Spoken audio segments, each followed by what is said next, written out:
Hello everyone, welcome back to the channel. In this tutorial, I'll show you how to uninstall the KB5121767 update on Windows 11. If you started experiencing problems after installing this update, removing it may help restore your system to its previous state.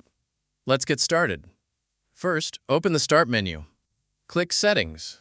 In the Settings window, select Windows Update from the left-hand menu. Next, click Update History. Scroll all the way down to the bottom of the page. Then select Uninstall Updates. A list of installed updates will now appear. Locate the KB5121767 update. Once you find it, click Uninstall. Windows will notify you that this update and its related information will be removed from your computer. Click Uninstall again to confirm. Now wait while Windows removes the update from your system. This process may take several minutes. Once the update has been completely uninstalled, restart your computer to finish the process.